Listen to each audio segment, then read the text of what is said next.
Dos, tres. Hola, hoy un gusto estar con Perla Mandelblum y con el doctor Guillermo Ulises Ruiz Esparza.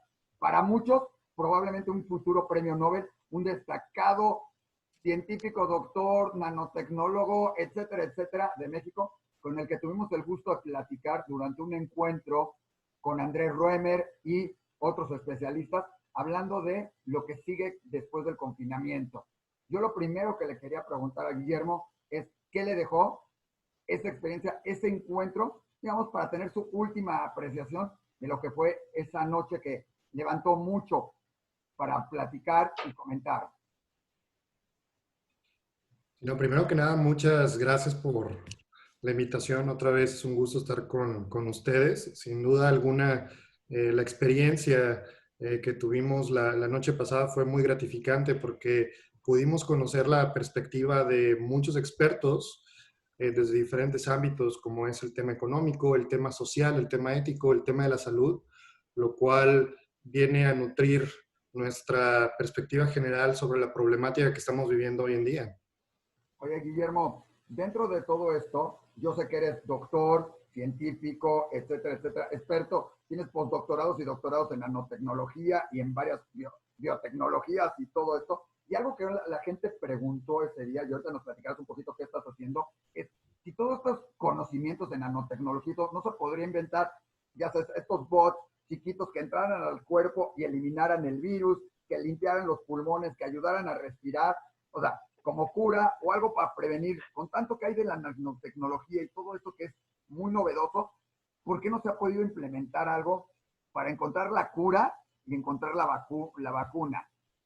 Bueno, déjame te platico de eso. Súper interesante, porque de hecho, hoy en día hay alrededor de 100 compañías que están desarrollando vacuna con prototipos. Sin embargo, hay dos compañías, una en China y una en Estados Unidos, que son las compañías líderes, las cuales sus vacunas han pasado ya a la fase 2 de ensayos clínicos. Como sabemos, son 3 fases para que en este caso una vacuna pueda ser aprobada, 3 fases clínicas de investigación. Y una de esas vacunas se basa en nanotecnología, precisamente. Una de las dos más avanzadas. Nada más les platico rápido cómo es esa vacuna y en qué consiste de una manera simple. Lo que están haciendo en esa vacuna son una especie de nanopartícula sumamente diminuta, nada más para que se den una idea qué tan pequeña es 10,000 veces mucho más chica que una célula de tu cuerpo. Está alrededor de unos 40 nanómetros de tamaño, esa nanopartícula. Para que se den una idea, un cabello, el grosor es de 50,000 nanómetros. Esta nanopartícula va cargada de una molécula que se llama mRNA, que es material genético, la cual está diseñada para que cuando te inyecten esa vacuna con esas nanopartículas, adentro de tu cuerpo produzca una proteína que va a ser la que va a generar la respuesta inmune para generar pues toda esta inmunidad a cierto plazo de tiempo, que es algo que todavía está en investigación, cuánto tiempo puede durar esta inmunidad. Pero muy probablemente la nanotecnología sea decisiva o sea una de las herramientas más útiles para resolver toda esta pandemia por medio de la implementación de una vacuna. La segunda, ahorita dejo a Perla preguntarte algunas cosas. La segunda que mucha gente se hizo fue exactamente eso ahorita que lo mencionaste, de la inmunología, de estar inmune. Porque seguramente ustedes lo están viendo en Harvard y en todos los modelos que están desarrollando para que la gente pueda salir. Y más que para que pueda salir, para que no se dé una segunda ola o que esta ola no obligue a un nuevo confinamiento. Primero es, supongo que eso es lo que están ustedes tratando de evitar y todo. ¿Qué pasa con la gente que es inmune? ¿Será posible que esta gente salga con un listón en la mano, bueno, o una pulsera en la mano y diga, o lo que sea, yo soy inmune, entonces sí puedo salir, o el que no es inmune no, o el que está en riesgo no? ¿Qué es lo que están ustedes viendo en ese factor de inmunología, pero en ese sentido, y en cuestión de quién va a poder salir y quién no? Claro. Digo, primero que nada, todavía no se sabe al 100% lo de la inmunidad. Hasta ahorita la comunidad científica piensa que sí va a haber inmunidad. Sin embargo, basado en la experiencia que se tiene con otros tipos de coronavirus, porque de hecho hay diferentes tipos, este no es el único que existe. Los otros tipos generan una inmunidad que dura alrededor de 1 a 2 años. Entonces, no sabemos cómo se va a comportar este virus, pero muy probablemente genere una respuesta parecida. Sin embargo, pues con el tiempo la investigación nos dirá esa duración, que esperemos así sea. La otra, sobre quién va a poder salir o cómo va a poder salir o qué mecanismo, hay algunas herramientas innovadoras que se están proponiendo en caso de que ya se determine que sí existe esa inmunidad, que es el uso de aplicaciones digitales por medio de un celular, el famoso pasaporte digital, que seguramente han leído algunos artículos que han estado saliendo y que han sido muy populares en redes sociales, donde una persona que ya tenga una prueba, en este caso de anticuerpos, o una prueba que determine que ya pasaron el periodo infeccioso y que ya se recuperaron y que en este caso presentan esta inmunidad, puedan ser registradas en una plataforma electrónica de datos donde por medio de su celular puedan entrar a un establecimiento y pues prácticamente escanear y decir que son inmunes. ¿Qué le veo de ventajas y desventajas a esto? Que es muy bonito, muy padre, tecnológico, suena, pero en la práctica pues es algo que quizás no para todos los países se tendría que tropicalizar. Por ejemplo, hay una gran brecha digital en algunos países donde sería muy difícil de implementar, pero al mismo tiempo es una solución. Otros están, por ejemplo, promoviendo también el uso de estas aplicaciones en empresas grandes donde un empleado, antes de ir a trabajar, pueda registrar diariamente sus síntomas, por ejemplo, una especie de cuestionario digital en el cual sus jefes o los directivos de la empresa puedan rápido identificar personas con algún síntoma potencial COVID y en este caso tratar de aislarlo rápidamente para que no cree un foco infeccioso dentro de una fábrica, por ejemplo, o a una empresa grande. Pero hay algunas estrategias tecnológicas que si gustas podemos platicarlas más, que son muy interesantes y que pues quizás sean efectivas en países que tengan esta infraestructura, pero para otros sea mucho más difícil de aplicarse. ¿Verdad? Y en cuanto a esto que estás diciendo, ¿podría ser o se ha pensado en algún tipo de utilidad en cuanto a las pruebas rápidas de anticuerpos IgG, IgM, como para hacer un conteo, un testeo, sobre todo en empresas grandes, en fábricas o lugares donde hayan muchos empleados? Sí, no, definitivamente. Porque confiar en que la persona diga me siento bien o me siento mal, el umbral al dolor, el umbral a la sintomatología entre una persona y otra puede ser completamente diferente. Entonces, utilidad, ¿tú crees que existiría utilidad en cuanto a este tipo de testeo que es relativamente económico, accesible, con una alta sensibilidad y relativamente específico? Definitivamente, si tú no implementas la parte de pruebas rápidas como acompañamiento de este tipo de herramientas tecnológicas, es muy difícil que sea exitoso nada más la parte de la aplicación. Porque Okay. como tú mencionas, pues cada persona es diferente, los umbrales, y pues como sabemos el 80% de las personas que no requieren hospitalización, muchos de ellos son asintomáticos. Exactamente. Y al final del día ellos están en la comunidad transmitiendo también este virus, por lo que es necesario que sean una parte del filtro de la aplicación, pero también acompañado de lo de las pruebas rápidas, porque sin duda eh, no podría ser exitosa de otra forma. ¿Hay en algún tipo de proyecto de desarrollo sobre un tipo de test rápido diferente al que ya se está comercializando en el mundo, que tenga que ver con nanotecnología o con alguna manera distinta a la que ya conocemos del IgG y el IgM? Sí, bueno, o sea, como tal con nanotecnología en sí, no, pero haz de cuenta, por ejemplo, ahorita lo que está surgiendo como una nueva modalidad para hacer testeo es por medio de la saliva. Ok, Están tratando de hacer pruebas rápidas. De hecho, me ha tocado estar un poco familiarizado, digo, yo no lo estoy desarrollando ni soy parte del proyecto, pero he visto que aquí actualmente en uno de los hospitales de Boston están haciendo un estudio clínico en el cual a los pacientes se les toma una prueba se les toma un poco de saliva porque se determinó que tiene una gran carga viral en la cual después se puede analizar muy rápidamente y en cuestión de 45 minutos tener una respuesta si el paciente tiene COVID o no. Entonces, actualmente es una de las pruebas más interesantes que últimamente están saliendo debido a lo fácil que es tomarla y por el hecho de que pues no nada más se puede tomar en un hospital, porque como saben la clásica prueba que se está haciendo por medio de un hisopo, que es pues bastante incómodo, la persona necesita ir a un centro de atención para que se los haga. Pero esta prueba de saliva lo que podría hacer es de que una persona, inclusive desde su casa, pudiera tomarse la muestra y mandarla a un centro de salud cercano o una unidad que pudiera hacer el análisis para que en este caso personas con potencial contagio no tengan que estar saliendo y generando pues riesgo a la población en general.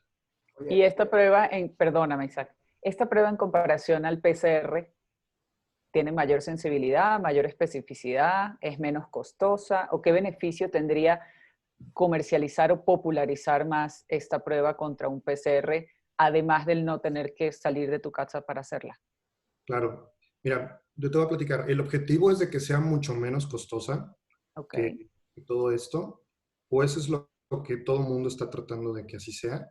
En cuanto a la sensibilidad y especificidad, al ser una prueba que todavía se encuentra en investigación, todavía no está determinado 100% el número. Sin embargo, se espera que tenga una especificidad y sensibilidad muy parecida a lo que se encuentra ahorita por parte del PCR, pero esperemos muy pronto tengamos ese número como tal. Okay. Pero es algo que sería muy bueno que así fuera, porque facilitaría todo el tema de manejo de pruebas rápidas. Oye, yo justamente estoy saliendo un poquito de las pruebas, pero sí regresando a las pruebas, porque es una de las preguntas que hay de la gente. Todo esto implica un miedo, ¿sí? Un riesgo, un miedo, un temor de con quién te vas a juntar, cómo te vas a juntar, en qué te vas a juntar. El tener las pruebas, el que la gente se esté probando, el que casi te digan, ya viniste, o sea, el otro día en un chiste era, antes de salir con alguien te tengo que enseñar mi prueba rápida del día de hoy antes de hablar contigo. Digo, todo eso, o sea, o tener un papelito aquí, yo ya me hice prueba hoy, casi, lo cual tampoco garantiza nada porque si en el camino me topé con alguien, pero ¿qué es peor que han visto ustedes, Guillermo, en todo esto? Porque va a implicar mucho, tanto la app como todo esto, el miedo de la gente, la renuncia de la gente, o por el otro lado, el que me dice, como sucede mucho en México y en otros lados, no pasa nada, no sucede nada, yo salgo y ni modo, ¿no? Y ves a la gente sin tapabocas, oyendo a todos lados y haciendo todo. ¿Eso se puede medir, se puede meter dentro de una app, dentro de los estudios que están haciendo, o es totalmente, no inmedible, sino totalmente fuera de la realidad? Sí, sí se puede meter una app. De hecho, aquí hay una app que se desarrolló en MIT que se llama SafePaths, en la cual si tú tienes instalada esa aplicación y resulta que una persona con potencial riesgo debido a sus síntomas de sí ser positivo a COVID o que ya es COVID y que tiene en la aplicación registrado eso, si tú te cruzas en la ciudad o si tú estás en un edificio cercano a ella, te avisa que potencialmente pudiste haber estado en contacto con una persona. ¿Qué tan buena es esta aplicación o qué tan... es algo controversial porque pues también puedes generar un poco de pánico, pero existen maneras digitales que se pudiera hacer eso.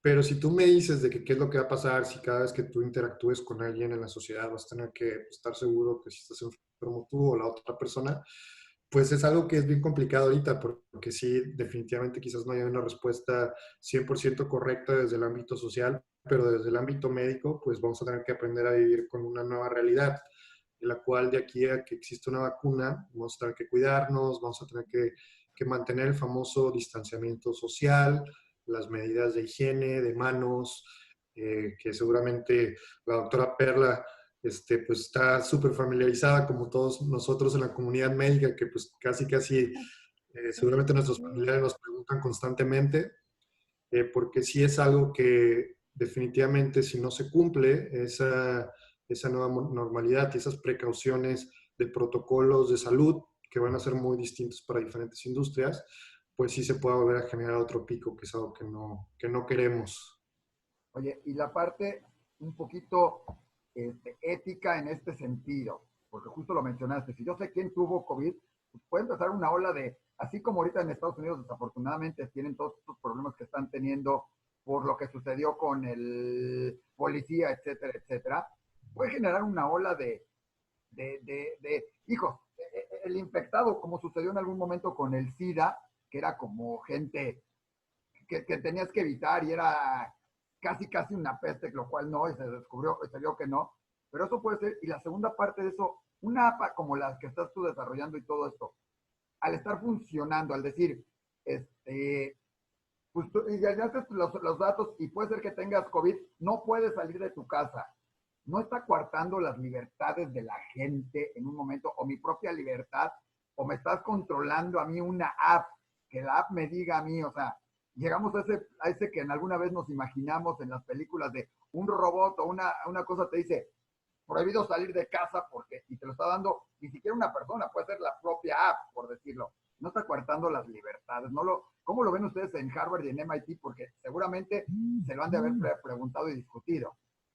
Y no, o sea, los que desarrollaron esa aplicación aquí en MIT, pues ha sido una constante, pues ahora sí que discusión, porque la parte de privacidad, de movilidad en las ciudades, pues también si se utiliza de una manera incorrecta, pues no es bueno. Digo, obviamente se hace con la mejor intención para poder ayudar a las personas, pero esa información en manos de personas que no le quieran dar buen uso, pues puede ser utilizada para otros fines. Es complicado, te puedo decir que a nivel internacional hay unos gobiernos que, por ejemplo, no te permiten por la legislación hacer esa parte de seguimiento, de estar pues básicamente geolocalizando a la persona en la ciudad.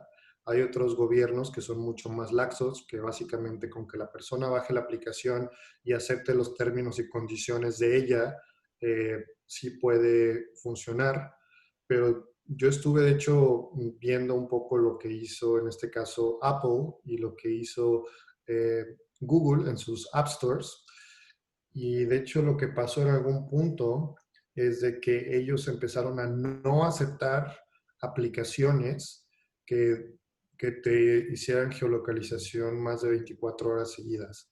O sea, tenías que poner una justificación muy fuerte para que te la aceptaran en sus tiendas. Y luego la otra es de que llegó un punto en que se saturó mucho de este tipo de aplicaciones de seguimiento, que al final ellos determinaron que los únicos tipos de tecnologías de este tipo que iban a aceptar en sus tiendas en línea iban a ser las que provenían de gobiernos, por todo el tema este legal que implica la parte de seguimiento de personas. ¿Y habría alguna posibilidad de que en esta aplicación se pudiera enfocar más a las personas que ya supiéramos que tienen un test positivo a PCR o en el caso cuando ya podamos tener más experiencia con esta prueba que nos mencionas de saliva, que son mucho más fidedignos de que tengan una prueba PCR positiva, que son casos COVID positivos, y un tiempo determinado en el que sí sería una obligación geolocalizar a esta persona para tener un tipo de control extra, pero por un tiempo determinado, por un tiempo entre un mes, 2 meses o máximo 3 meses, que es lo que sabemos que podría estar, aunque esté asintomático, que podría, en teoría, seguir contagiando, porque va a ser muy inespecífico el día de inicio en cuanto a cuando vaya a salir positiva la prueba y cuánto tiempo puede seguir contagiando. Y que Claro, sea sí. nada más limitado a ese tiempo para que no se preste a otras cosas y no solamente en cuanto a, no tan subjetivo como sintomatología, sino con una prueba específica positiva que te justifique que lo estés localizando para prevenir posibles contagios con otras personas y sus personas allegadas. Sí, no, es algo que definitivamente se puede implementar. Muchas de estas aplicaciones son modulares, en la cual tú puedes seleccionar los módulos que necesitas por el periodo de tiempo que que se necesite. Nada más ahí lo que se tiene que determinar es, pues específicamente la jurisdicción o el gobierno donde se ha implementado, que el punto de vista legal sí sea posible. Porque, por ejemplo, hay ciertos países en Latinoamérica en los cuales sí hay una regulación muy fuerte en el tema de privacidad de datos, en el tema de geolocalización, que pues ahí no se podría aplicar, pero hay otros que sí se podría ver toda esa parte. Entonces, es algo que sí se puede hacer para Y en eso. cuanto a empresas, ofrecerle este tipo de aplicaciones a empresas para poder tener un llamado control sobre las personas que van a trabajar y poder evitar posibles contagios. Sí, no, todo esto es algo que definitivamente se puede implementar a nivel público, a nivel privado, en grandes empresas, y algo que yo siento sí tendría una muy buena utilidad para, pues para no nada más, en este caso, prevenir que las personas infectadas puedan contagiar a alguien más, sino, y darle seguimiento, sino también para poder mantener activa la economía, que no rápidamente se expanda algún foco que hayas perdido de vista y eso te obligue, por ejemplo, a cerrar una empresa. Claro. Tu empresa de repente se vuelve un foco de contagio, pues seguramente te van a decir que pongas en cuarentena a todos tus trabajadores y eso es lo último que quieres ahorita con toda la situación económica que estamos presentando. Oye, Sí, porque es una manera hasta cierto punto de control, y más en nuestros países latinoamericanos, que sí necesitamos un poquito más de control a nivel masivo, no tanto a nivel individual, pero a nivel masivo, y esta parte de que las personas vayan a tener miedo de perder su trabajo por estar contagiados o por tener posibilidades de que por ausencia pudieran perder su trabajo. Entonces sí podría tener una utilidad y una repercusión social importante, que este tipo de aplicaciones se pudieran implementar de manera consciente y de manera correcta, para los fines correctos. Correcto. Sí. Guillermo, regresando a todo esto y preguntas del público, porque era una de las partes, aquí en México todavía no salimos, ¿sí? La primera pregunta es, ¿cuándo se podrá decir que podemos salir y ya regresar a una normalidad esta? ¿Y qué están viendo en MIT y en Harvard para que esto pueda ser, pues tratar de evitar la segunda ola, que ya me dijeron que así se dice, ¿sí? Que ustedes la tienen calculada para octubre, y si se va a poder evitar o vamos a tener que volver a cerrar. O sea, la primera parte es, ¿cuándo podremos salir según ustedes los especialistas? ¿Cuándo será más seguro salir? Porque todo el mundo dice, todavía no, porque el pico y el pico y el pico, pues nunca acabamos. Entonces, ¿cuándo podremos salir? Y la segunda, ya que saldremos, ¿hay algún esquema de cómo salir para evitar una segunda ola o la segunda ola va a venir de todas maneras? Claro, bueno, sobre cuándo vamos a poder salir, yo creo que es una pregunta bien complicada, bien complicada. Ningún especialista en modelación matemática le ha atinado al pico de la pandemia en México. No sé si te has dado cuenta que primero se dijo que era a principios de mayo, luego a mediados, luego a finales, y luego ahorita ya estamos a principios de junio y pues todavía no vemos ese famoso Estamos en pico. Navidad ya. Es, es, No. es muy difícil decir cuándo ya vamos a empezar a bajar. Esperemos que empiece a ser pronto, pero también gran parte de la responsabilidad no nada más es gubernamental, sino también de la población. Entonces, si nos portamos bien como ciudadanía y acatamos pues toda la parte de distanciamiento social, todas las recomendaciones de salud, pues muy probablemente eso ayude a que vaya bajando la curva. ¿Cuándo va a pasar? Es difícil de saberlo. Algunos dicen que quizás ya se esté entrando en este famoso pico en este mes de junio y a partir de julio empiece a bajar. Ojalá sea así, pero aún así que empiece a bajar ese pico no significa que el virus ya se fue. O sea, el virus va a seguir presente. Y esa es la cosa de que cuando ya empiece a bajarse, seguramente los famosos semáforos que anunció el gobierno federal van a ir cambiando de color y más actividades económicas se van a poder ir reanudando, pero la gente se va a tener que comportar igual en el sentido de que pues fuera de casa van a tener que seguir los protocolos de distanciamiento para que no nos vuelva a pegar eso. Que si va a haber un segundo pico o no, Es difícil de saber. Aquí en Estados Unidos la gente está preparando para el segundo pico porque, pues aún así, aunque el gobierno esté tomando roles activos y aconsejándole a la población de tomar ciertas medidas, eh, aún así se prevé que se vaya a ver un pico ahora que se está reactivando la economía y más gente se está saliendo. Y no tanto porque no se estén tomando todas todas las precauciones, sí se están tomando en algunas industrias. Digo, no todo el mundo las sigue, obviamente, pero aún así es muy difícil controlar en ciudades que tienen una alta densidad, controlar ese contacto y por eso se están preparando para enfrentar esto. En México, pues muy probablemente cuando se reactive la economía, sí vamos a ver algún incremento. Esperemos sea muy leve, porque ahí el objetivo es de que ese incremento sea lo suficientemente bajo para que no desborde el sistema de salud. Oye, Todo eso vamos a lograr si nos portamos bien como sociedad y acatamos las medidas de distanciamiento cuando esté activa la economía. justamente Eh, por eso había una pregunta que nos decía, en este caso, tanto para una segunda ola o para esta en México, para en un momento salir, ¿qué es peor? ¿Sí? ¿La enfermedad? ¿Sí? ¿O a qué tenemos que cuidar?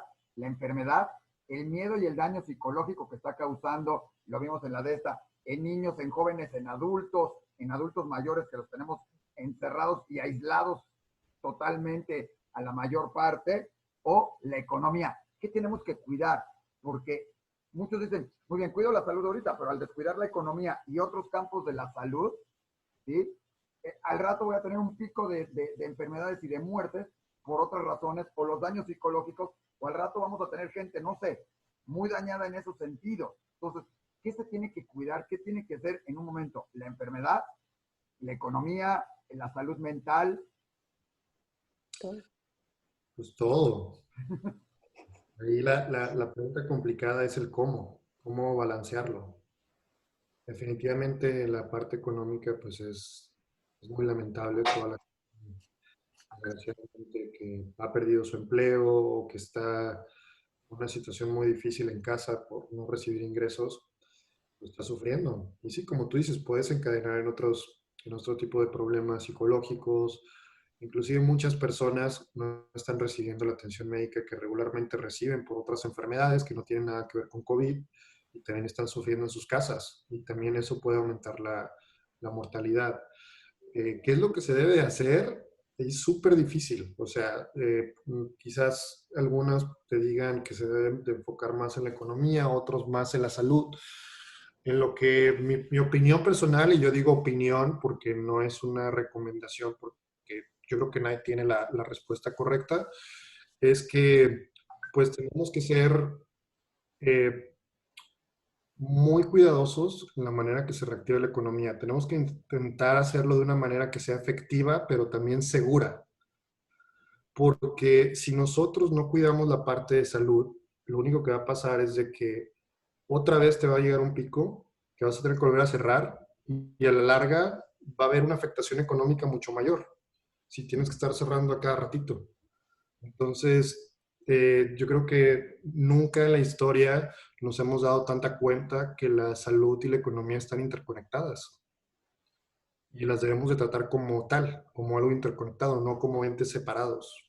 En tu experiencia de lo que están ustedes trabajando, ¿qué es lo que están viendo en este sentido? Porque las apps tienen una funcionalidad. ¿Qué es lo que están viendo ustedes en los grupos que crearon en Harvard, en este centro, digamos, de reacción ante el coronavirus que creó Harvard en sus diferentes áreas que tú me platicabas y en específico en la tuya? ¿Qué están viendo o cómo lo están evaluando?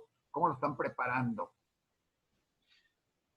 Mira, se determinó que la manera más efectiva basada en la experiencia internacional, que todavía es una experiencia que está en constante evolución, es, es la reactivación de la economía por medio de dos ejes. Uno es la parte de aplicación de pruebas masivas y el otro es lo de contact tracing o la de trazabilidad de contactos, que es lo que ahorita ya platicamos. Pero todo esto centrado en que el gobierno tome un rol mucho más activo, no nada más de recomendaciones de protocolos de salud o de protocolos de distanciamiento. Te voy a poner un ejemplo muy específico. En la parte de contact tracing aquí en Estados Unidos, recientemente, de hecho, la CDC, de hecho, el día de hoy se hizo una recomendación de que se necesitaban montar unidades especializadas de trazabilidad de contactos, como si fueran una policía, pero especializada en cuanto salga una persona positiva, ir a buscar a esa persona y a toda su red de personas que pues, potencialmente estuvieron expuestos. Aislarlos rápidamente para que no se vuelvan un foco de contagio en la comunidad y con esto prevenir de que se vuelva a desactivar la economía. Entonces, por ejemplo, hoy hicieron una recomendación de que Estados Unidos requería, debido a la densidad poblacional, alrededor de 100,000 contact tracers o 100,000 detectives para determinar, en este caso, la red de contagios que les ayuden, en este caso, al sistema de salud a poder mantenerlos a margen. Entonces, si tú me preguntas, pues es una estrategia que, pues quizás o esperemos sea efectiva, pero suena muy bien en la práctica y la evidencia que hasta ahorita que han aplicado esta estrategia es muy alentadora. Entonces, es algo específicamente que quizás otros países en Latinoamérica podrían pensar en implementar también. ¿Verdad? Pero estos vigilantes de los contagios se podrían utilizar o de una manera no correcta y podrían darle autoridad a una invasión a la privacidad en casos que es una línea muy delicada, muy, muy delicada. Y sobre todo ahorita en Estados Unidos que está pasando esto de abuso de autoridad y que hay tantas protestas y que hay tantas cosas a nivel humano que por autoridad se permiten se abre una posibilidad por una emergencia y que luego da pie para que se mantenga o cambie de una manera que quizás no sea buena para la humanidad. Por más que el fin sea positivo y sea buscar cuidar a las personas. Creo que es un tema bien delicado y que a la hora de tratar de implementarlo va a encontrarse muchas trabas éticas, sobre todo, al respecto. Políticas no sabemos, pero éticas por lo menos sí. Y que son para cuidar a la población. La intención, no cabe duda, siempre va a ser de que las personas que están buscando y creando estas cosas es por el afán y de poder ayudar, nunca va a ser de querer perjudicar. Claro. Otra de las cosas que queríamos decirte es, en un principio en la epidemia se dijo los abuelitos quédense en la casa o los mayores de 60 quédense en la casa, no vamos a decir abuelitos sino mayores de 60 años, y a los niños no les da. Hoy en día sabemos que a los niños sí les va a dar unos cuadros un poco diferentes a lo que inicialmente supimos que era lo más común de COVID, y este distanciamiento que creo que emocionalmente es de los que más afecta de los abuelos con los nietos por las distancias de las edades. ¿Cuándo van a empezar a poder salir las personas mayores? Aún teniendo cuidados y prevención, ¿van a poder salir? ¿Cuándo van a poder salir? ¿Cómo van a poder salir desde tu opinión, desde tu perspectiva? ¿Cuándo van a poder ver a sus nietos? Claro. Sí, no, es una pregunta que pues seguramente todo el mundo ahorita se está haciendo. Definitivamente no podemos quedarnos 3 años esperando una vacuna dentro de casa, o sea, o 2 años. Esperemos la vacuna llegue antes. Yo soy pues consciente que quizás el virus no se va a ir, pero al mismo tiempo si nosotros como sociedad nos disciplinamos y hacemos las cosas bien, vamos a permitir que los sectores más vulnerables puedan volver en este caso a salir. Es algo que definitivamente se van a tener que poner muchos protocolos de la parte de salud que se respeten, pero más que eso va a tener que ver un componente muy grande de responsabilidad social de tus propios familiares, de tú como persona, pues reconocer si has hecho las cosas bien, si has hecho las cosas mal, si vas a estar exponiendo a tu propia familia. Y es donde quizás pues nosotros como ciudadanos tenemos la responsabilidad de concientizarnos al problema y saber de que no somos un yo, sino ya es una cosa que nos afecta a nosotros, somos un conjunto. Entonces, es algo que definitivamente todos tenemos que ser responsables para poder hacer esto, pero te platico algo rápido, bien curioso.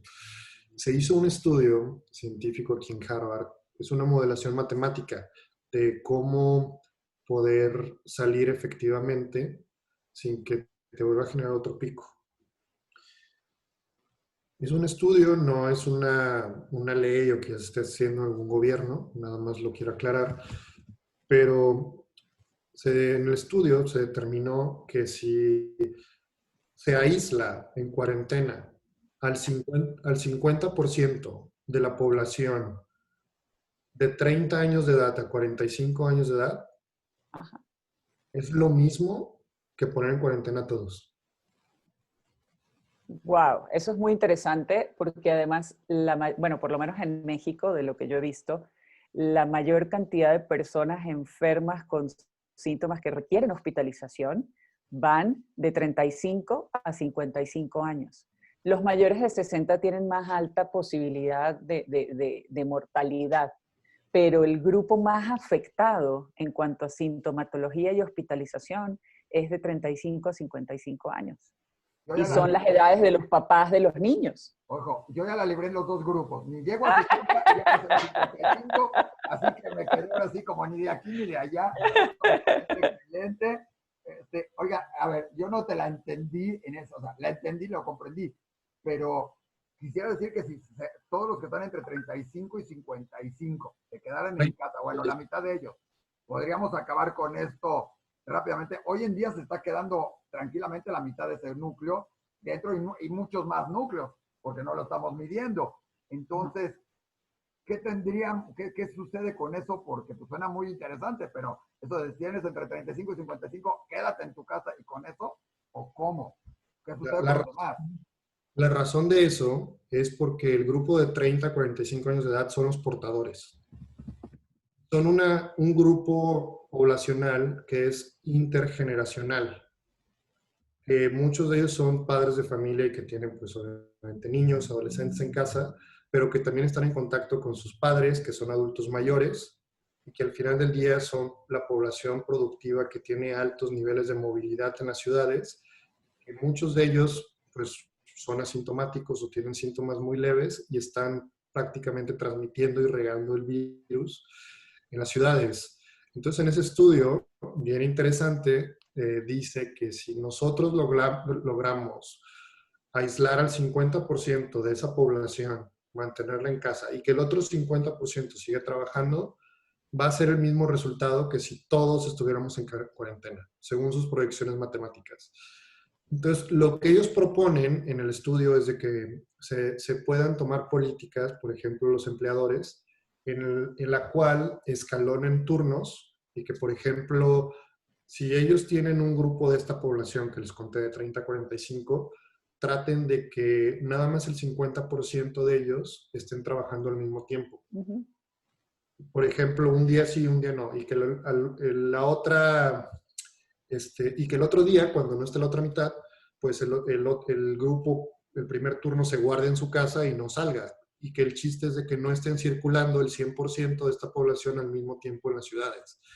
Es un estudio bien interesante por todas las implicaciones. Yo no he escuchado que ningún gobierno ahorita esté aplicando esa estrategia, pero es muy, muy curiosa. Pero podría dar pie para que se hicieran otras investigaciones con esta de base, o tipo que fueran, en vez de un día, tipo 15 días y 15 días, teniendo en cuenta los periodos de incubación de la enfermedad, que pudieran ser 15 días un grupo y 15 días otro grupo, y así también está siendo efectivo la mitad del mes laboral para cada uno de estos grupos. Sí, no, definitivo. De hecho, Andrés Ruemer, hace como, ¿qué será? Pues yo creo que casi un par de meses hablamos, me habló y me platicó de él tenía de hecho una idea un poco parecida junto con su esposa, en la cual ellos circula. ¿Mande? Si él no circula. No circula personal. Lo publico en el diario Judío. No hacemos uno circula en las casas, en la que en base al número de tu casa, tú determines quién sí sale a trabajar y quién no cada día de la semana. Igual y así podemos mantener activado todo y al mismo tiempo pues no exponemos tanto a las personas, mantenemos la curva baja. déjame Entonces, decir, no, es algo interesante. en Colombia ya se aplica un sistema parecido, ¿sí? Por el apellido de la persona, ¿eh? O sea, curiosamente nos comentó una amiga que vive en Colombia que en Colombia tienes el apellido de la persona para salir o no salir. Y depende de tu letra del apellido, puedes o no salir. Y si te encuentran, a menos que sea de emergencia, lo cual es complicado porque en cada lado tienes, pero si a todos lados que llegas tienes que presentar una identificación con tu nombre y traes la letra E o R, en tu caso, y no te tocaba la R el día ese, pues te van a considerar que estás violando la ley, ¿no? No nada más el coche, como el coche en México, pero digamos que ya se ha tratado de implicar en algunos lados. Y el modelo de Andrés era muy interesante.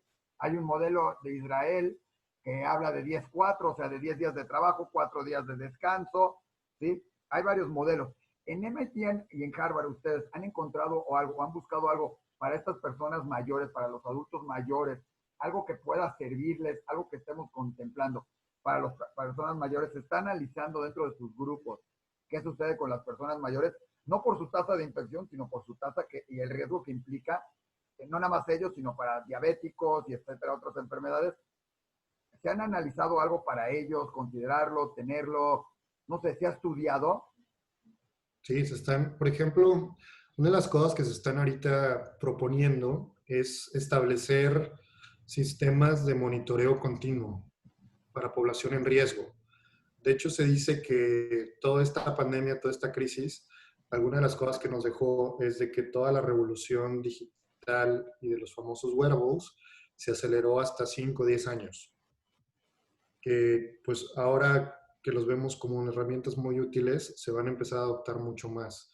Entonces, hay algunos programas que están empezando a implementar en los cuales adultos mayores se les da los famosos wearables, que son como pues estos relojes inteligentes o algunos otros tipos de sensores que van adaptados a su cuerpo, el cual le permite, en este caso, al médico o al hospital estarlos continuamente monitoreando, no nada más el tema del pulso o la respiración, sino también ya hay nuevas tecnologías que se están probando, por ejemplo, el tema de la temperatura, el tema de inclusive desde la piel, sacar algunos iones, electrolitos, que de hecho es algo que yo también he estado desarrollando en mi grupo de investigación.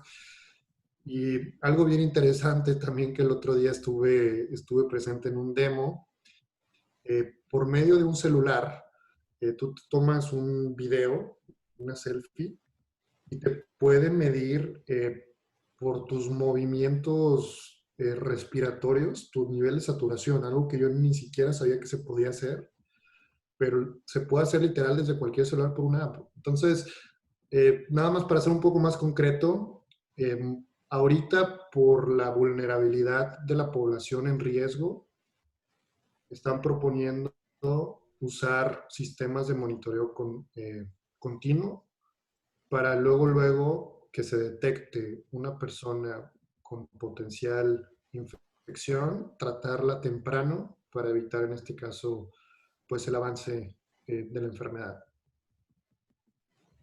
Perla. Bueno, en base a lo que dijiste, es mucho como se llevó a cabo el monitoreo en Israel. Llevaban un kit de monitoreo a la casa de las personas que tenían detectadas como infectadas y a través de una computadora con unos dispositivos le podían tomar la presión arterial, la temperatura, la frecuencia respiratoria, la frecuencia cardíaca, todas estas cosas y poder llevar un control de cuándo la sintomatología disminuía y cuándo los podían dar de alta. Eso fue una de las cosas que vi que por lo menos en Israel hicieron. Otra de las cosas es estos relojes te pueden tomar la saturación de oxígeno, la presión arterial, la frecuencia cardíaca, la frecuencia respiratoria. No sé si la temperatura, no recuerdo. Pero definitivamente por el celular. A mí el día de hoy estaba fuera en la terraza hablando por el celular y me marcó, se apagó y me marcó, cuidado, temperatura alta del teléfono, no puedes seguir usándolo. Entonces, si estás censando esto, comodísimamente podrían desarrollar una manera que a través del celular o nuestra huella digital podrían tomar muchos de los signos vitales necesarios para llevar el seguimiento de una persona que esté infectada, cosa que la tecnología y es algo de lo que hemos venido hablando también con Isaac en otras entrevistas. La tecnología nos está llevando a cosas buenas, no hay que verla como algo malo, sino este avance y este brinco que tú dijiste de esta evolución en cuanto a 5 o 10 años ha sido, y si la tomamos de manera positiva, pues nos puede ayudar tanto de tomar estos signos vitales como de permitirnos no parar la economía trabajando desde casa y haciendo actividades que quizás no sean necesariamente 100% presenciales. Claro. Y bueno, nadie mejor que tú para mantenernos al tanto de qué se está haciendo en estas instituciones tan fidedignas, pues que nos deje información que sea real y que sea actual. Eso me parece súper importante. Agradecerte por esta intervención, por esta entrevista tan bella, por aclararnos tantas dudas de una manera tan directa y tan bonita. Guillermo, yo tengo unas poquitas preguntas rápidas, 2, 3 preguntas rápidas que nos hizo la gente. La primera es, son medio, algunas especiales. La primera ¿es cierto que existe el virus? O sea, hay gente que dice, no existe, es solo una manipulación y es otra cosa. ¿Existe, no existe?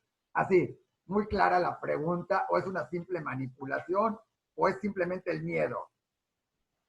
No, definitivamente existe. Digo, pues nada más estando en un hospital te das cuenta de pues cómo está sufriendo el sistema de salud.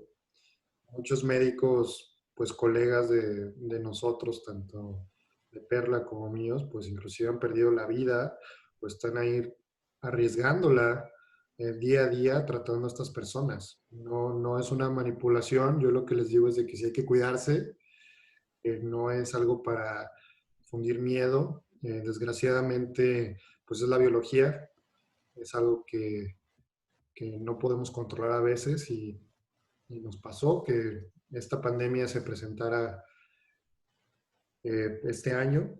Pasó hace 100 años otra pandemia también muy fuerte. Desgraciadamente se perdieron millones de vidas en la pasada pandemia que fue en 1918. Esperemos en esta pandemia sea mucho menor la pérdida. Yo creo que sí será. Entonces no es ningún invento. Segunda pregunta de esas. ¿No sería mejor, o sea, dada la poca tasa de mortandad, o sea, ojo, no digo que sea poca de eso, pero se ha manejado que solo de uno de estos se dan el 80% es portador, el 20%, y ese 20% X se van a morir, pero si te vuelves inmune, pues ya la hiciste, salir, y hasta se comentó en algún momento de las famosas fiestas, para contagiarte de alguna manera, ¿no sería mejor y lo que suceda sucedió y ya todo el mundo inmune y se acabó y no tenemos otros problemas? Dije, son preguntas mucho más drásticas, pero bueno, la gente las tiene, ¿no? Sí, no, yo creo que eso no es una buena idea, digo, porque sí, es lo que les platiqué hace ratito, de que esto no es un yo, esto es un nosotros. Y quizás como tú puedas estar muy sano y puedas ser joven y quizás no te pueda hacer mucho el virus a ti, tú puedes ir a tu casa y quizás tus padres sí puedan ser afectados gravemente y fallezcan. Entonces, no a todos nos afecta igual este virus. La mortalidad, pues es algo que todavía está en discusión, todavía no sabemos exactamente cuál va a ser el porcentaje, en algunos países es más alto que otros. Por ejemplo, en México ahorita está en 11%, es de los más altos, pero al mismo tiempo, pues también sabemos que hay pues muchos casos que no hemos contabilizado, entonces probablemente sea menor. Eh, es algo que no sabemos. Y a diferencia de otras enfermedades, porque alguna gente me ha dicho de que, bueno, es que al año la gente se muere más de otras cosas. ¿Por qué no cerramos cuando hay más muertos de otras enfermedades?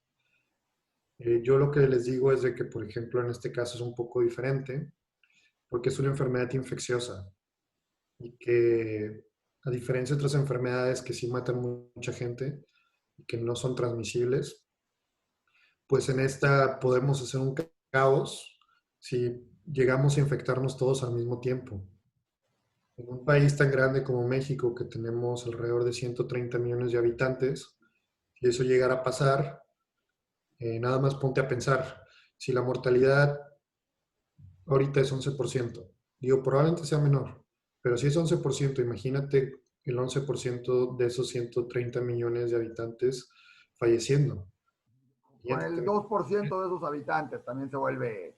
Claro, 13, 14 millones de muertos al mismo tiempo, o 2 millones o 3 millones de muertos, es algo que pues también es trágico. Y al final del día, pues mal que bien, lo que platicamos hace rato, que todo está interconectado, la economía, sin duda eso tendría también afectaciones muy graves a la sociedad, a la estabilidad social y a la estabilidad económica. La otra es, ¿se pudo esto prevenir? Y va mucho en sentido la pregunta que nos hacían, nos decía, ¿se pudo prevenir y cómo evitar que esto vuelva a suceder, si no con el coronavirus, con otra enfermedad? Porque esto, o sea, el mundo tiene, estás todo, yo sé que no había sucedido hace 100 años, pero a lo mejor dentro de 5, no hay una estadística que diga cada 100 años, aunque muchos dicen, cada 100 años nos toca una pandemia. Hijos, es como decir cada 100, no, no sé qué, ¿no? Un terremoto en México el 19 de septiembre es no es, no es medible, pero se pudo prevenir esto. ¿Y qué se tendría que hacer para que otros virus, otras cosas, no vuelva a suceder? ¿O es imposible y ni modo, nos va a volver a tocar en algún momento? Sí, no, digo, al final del día, pues hay dos partes ahí importantes. Uno es el tema de que, pues, cómo surgen estos virus, si es algo que nosotros podemos prevenir, y el otro, el tema es de que si nosotros estamos lo suficientemente preparados para reaccionar. En cuanto a la parte de, pues, el surgimiento de nuevos virus, es algo que, pues, se da de manera natural. Sin embargo, hay algunos factores que sí pueden afectar. En este caso, pues, se tiene identificado que probablemente el coronavirus pues, se transmitió de algunas especies. Está ahí pues, dos mamíferos que se tienen ahí. Uno de ellos es el murciélago, que probablemente se transmitió por la parte de hacinamiento de humanos con animales muy cercana, que puede ser un potencial foco. Entonces, quizás ahí tener un poco de regulación, un poco, pues mucho mejor para poder prevenir situaciones, pero al fin de cuentas es algo complicado y no estamos exentos a que vuelva a pasar. Igual puede pasar otro virus que se desarrolle, que ya esté circulando en humanos, porque como tú sabes, pues los virus mutan constantemente y que nos pueda llegar a afectar, y es algo que vamos a tener que estar preparados. Y es donde entra la segunda cuestión. La, los sistemas de salud a nivel global a todo mundo los agarró sin preparación. Fue una novatada para todos los países. Muchos les fue mejor que a otros. Otros, desgraciadamente, sus sistemas de salud pues tronaron. Es el caso de Europa, específicamente Italia, España. Lo que vimos fue trágico. Al principio China también estuvieron igual. Y propio Estados Unidos, la ciudad de Nueva York, fue un campo de guerra. El, Ahí es donde quizás esto le va a servir a los gobiernos a nivel internacional a generar políticas públicas y a prepararse a nivel de infraestructura y también de personal médico, porque, por ejemplo, nos dimos cuenta que necesitamos mucho más especialistas en todo este tema de medicina crítica, de enfermedades respiratorias. Y todo esto espero sirva para que en un futuro, cuando la siguiente pandemia surja, que va a surgir, es un hecho, no va a ser la última. ¿Cuándo va a surgir? No se sabe, pero esperemos no sea pronto. Pero ojalá todo esto sirva para que cuando eso pase, el gobierno, todos los gobiernos a nivel global puedan responder rápidamente y suprimir esos focos infecciosos para que no se expandan en todo el planeta. Perla, ¿alguna otra cosa antes de que terminemos? Yo agradecerte nada más la plática que estuvo increíblemente bonita. Yo sí tengo. La última es, Guillermo, después de todo lo que hemos platicado, de lo que hablamos el domingo, el otro día, hoy, de lo que tú platicas diario seguramente y estás investigando y todo, ¿qué panorama ves? ¿Bueno, malo, halagador, negativo? ¿Cuál es el panorama que nos espera? Sinceramente, porque tenemos que estar preparados para lo bueno y para lo malo y saber qué tenemos que hacer, ¿no? ¿Cómo ves el panorama próximamente? Yo quiero ser optimista, yo quiero pensar que pues nos va a ir bien. Sin embargo, también soy realista. Y una de las cosas que a mí me preocupa específicamente en México y también en Latinoamérica es de que siento que no estamos respetando las medidas de distanciamiento. Y veo muchas personas que quizás son incrédulas a lo que está pasando o que al mismo tiempo, pues entiendo que están hartas del confinamiento, que es algo terrible, como platicamos, pues tiene también implicaciones a nivel de salud mental y que al salir están exponiéndose no nada más a ellos mismos, sino a los demás. Entonces ese es mi miedo. Mi miedo es de que ahora de que ya se están empezando a levantar estas restricciones, no nos vaya a ir muy bien. Es un hecho que ahorita están empezando poco a poco a reabrir las actividades. Todavía no se abre todo. Apenas se inició el 1 de junio abriendo la industria esencial en el país, pero parece en algunos estados como si ya se hubiera abierto todo otra vez. Hay muchos reportes de mucha gente pues sin tomar las medidas.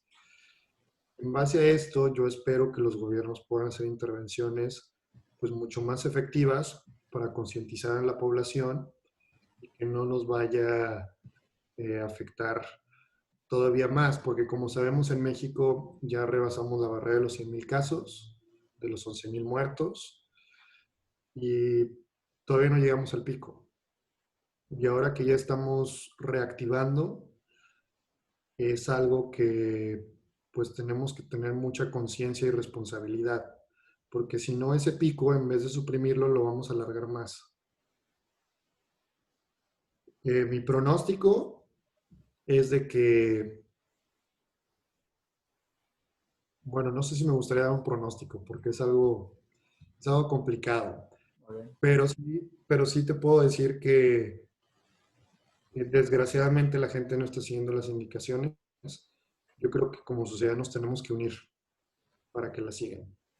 Oye, Pero soy optimista en que el mexicano y el latinoamericano tienen la posibilidad, tienen la capacidad de unirse, porque pues hemos sido muy solidarios en muchas crisis que hemos tenido, como los terremotos, los huracanes, y que espero entendamos muy rápidamente que no nada más está en el gobierno, sino también está en la sociedad. oye, había una cosa más que alguien comentaba, se me olvidó ponerlo, pero lo acabas de decir más o menos tú.